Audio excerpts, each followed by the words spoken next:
So hello everyone. तो आज मैं आपके साथ जो शेयर करने जा रही हूँ वो है आपका haloalkanes and haloarenes topic, जो क्लास 12 का है, ऑर्गेनिक केमिस्ट्री का फर्स्ट टॉपिक है आपके पास। ठीक है, तो इसमें आपको क्या होगा, हमें जेई के लिए रिवीजन चाहिए एनसीईआरटी बुक के लिए। तो अगर आपको एनसीईआरटी की रिवीजन चाहिए तो हर रोज़ 5 मिनट्स की वीडियो आएगी, तो आप उससे रिवीजन कर सकते हो कि यस ये था हमारे एनसीईआरटी की बुक में। ठीक है, तो हमारे पास जो है फर्स्ट टॉपिक जो है haloalkanes and haloarenes. तो इसमें हमारे पास पहले क्या होता है, replacement of hydrogen atom by halo group. Halo group का जो रिप्लेसमेंट है, मतलब जो हाइड्रोजन एटम है किसी भी हेलो ग्रुप के साथ रिप्लेस हो सकता है। हेलोजन ग्रुप कौन सा है, like fluorine, chlorine, bromine, iodine, ये सारे क्या है, हेलोजन ग्रुप है। तो जो हेलो एल्केन्स है और हेलो एरीन्स दो पार्ट में डिवाइड हो सकते हैं, एक हो गया हेलो एल्केन्स और एक हो गया हेलो एरीन्स। जो एल्केन्स क्या होता है, लाइक मीथेन एक एल्केन है हमारे पास, वो उसका क्या है, हमने एक हाइड्रोजन एटम को रिप्लेस कर दिया किसके साथ, हेलोजन ग्रुप के साथ, तो हमारे पास ये क्या हुआ, हेलो एल्केन। तो यहाँ पे क्या है, X attach to the sp3 hybridise carbon atom, sp3 hybridise carbon atom के साथ जो X अटैच होगा वो आपका क्या कहलाएगा, हेलो एल्केन। अब हेलो एरीन क्या होता है, जो आपके पास एरीन का मतलब क्या है, बेंजीन रिंग होता है। एरीन का मतलब क्या है, बेंजीन रिंग। उसके पास जो H अटैच होता है उसको अगर हमने रिप्लेस कर दिया किसी X एटम से, तो हमारे पास वो क्या होगा, हेलो एरीन। अब X attach to the sp2 hybridise carbon atom, X attach to the sp2 hybridise carbon atom. अब sp2 हाइब्रिडाइज कार्बन एटम और sp3 हाइब्रिडाइज कार्बन एटम का क्या मतलब है, अगर आप लेते हो कि sp3 हाइब्रिडाइज कार्बन एटम है तो एक कार्बन है, उसके साथ अगर 4 सिग्मा बॉन्ड जुड़े हो, 4 सिंगल बॉन्ड जुड़े हो, तो उसको बोलते हैं हम sp3 हाइब्रिडाइज कार्बन एटम। अगर एक कार्बन के साथ सिर्फ एक पाई बॉन्ड जुड़ा हो और 3 सिग्मा बॉन्ड जुड़े हो, तो उसको बोलेंगे आप sp2 हाइब्रिडाइज कार्बन एटम। ठीक है, अब हम देखते हैं कि क्लासिफिकेशन क्या है। मतलब अगर हमने पढ़ लिया कि sp3 है, अगर हमने पढ़ लिया कि sp2 के साथ जो हेलोजन ग्रुप है वो आपका क्या होगा, हेलो एरीन होगा। जो sp3 के साथ जुड़ा होगा वो हेलो एल्केन होगा। अब आपके पास क्लासिफिकेशन आती है, 3 टाइप के क्लासिफिकेशन हम पढ़ने वाले हैं। एक तो हमारे पास होगा number of halogen atom, number of halogen atom के बेसिस पे पढ़ोगे। एक आपके पास होगा compound containing sp3 CX bond. मतलब क्या होगा कि अगर sp3 कार्बन के साथ कोई X जुड़ा हो उसकी भी आगे क्लासिफिकेशन होंगी। एक आपका क्या होगा, अगर sp2 कार्बन के साथ आपका हेलोजन लगा हो तो वो भी एक क्लासिफिकेशन होगी। मतलब इसमें भी पार्ट्स होते हैं। ठीक है, इसमें भी पार्ट्स होते हैं। तो पहले हम करते हैं on the basis of number of halogen atom. मान लो हमारे पास sp3 हाइब्रिडाइज कार्बन के साथ सिर्फ एक X लगा हुआ है, तो वो क्या है आपके पास, मोनो हेलो एल्केन। वो क्या है आपके पास, मोनो हेलो एल्केन। अगर दो अलग अलग एटम के साथ जुड़े हैं तो आपके पास वो है डाई हेलो एल्केन। यहाँ पे नंबर तो चेंज हो गया ना, नंबर चेंज हो गया, तो वो क्या हो गए, डाई हेलो एल्केन। अब तीन हेलोजन ग्रुप लगे हुए हैं, वो क्या है, ट्राई हेलो एल्केन।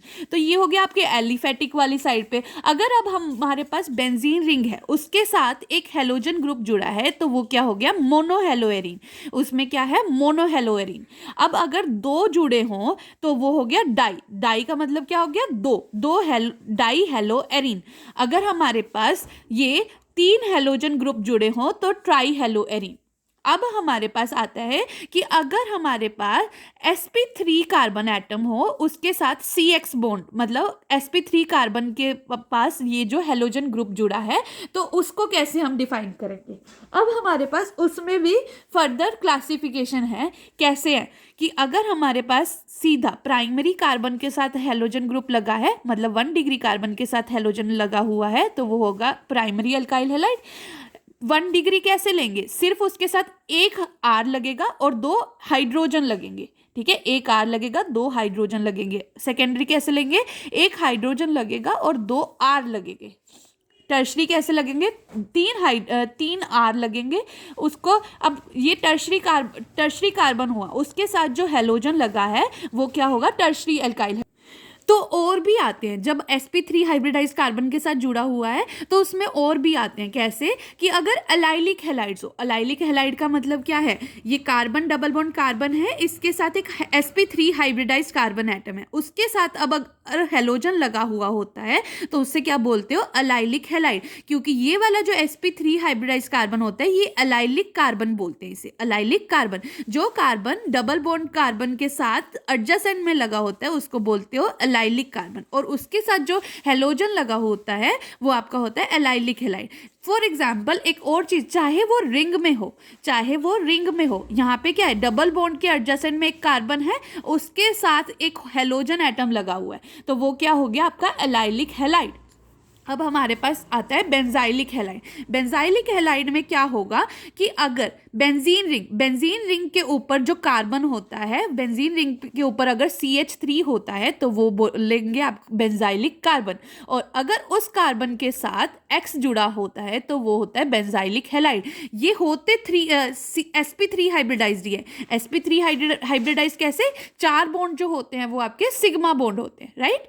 ठीक है, तो अभी हमारे पास ये वाला हो गया बेंजाइलिक हेलाइड। इसमें भी ये टर्शरी भी है।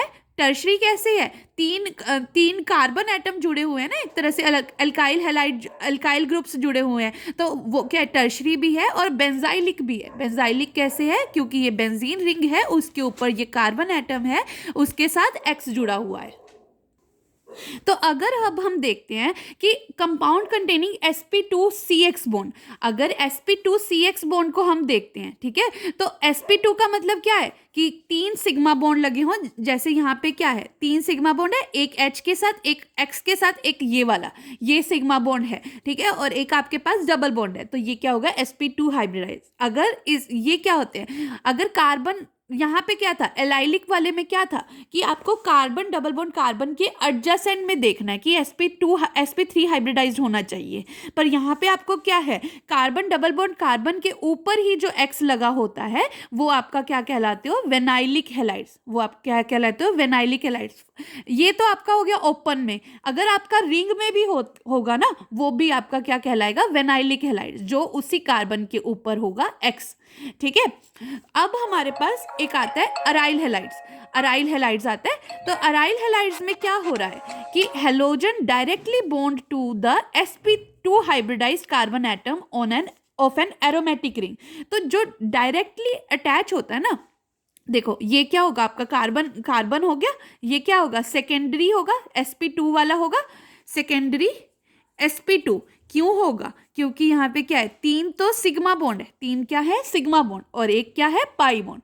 ठीक है, एक क्या है, 3 क्या है, सिग्मा बॉन्ड, एक क्या है, पाई बॉन्ड। तो ये आपका क्या हो गया, एराइल हेलाइड।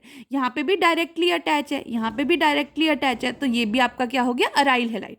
तो आज के लिए बस इतना ही हमें देखना था कि हमारे पास क्या क्लासिफिकेशन है, हम मतलब sp2 sp3 हाइब्रिडाइज से अगर कनेक्टेड होते हैं तो कितने टाइप के हो सकते।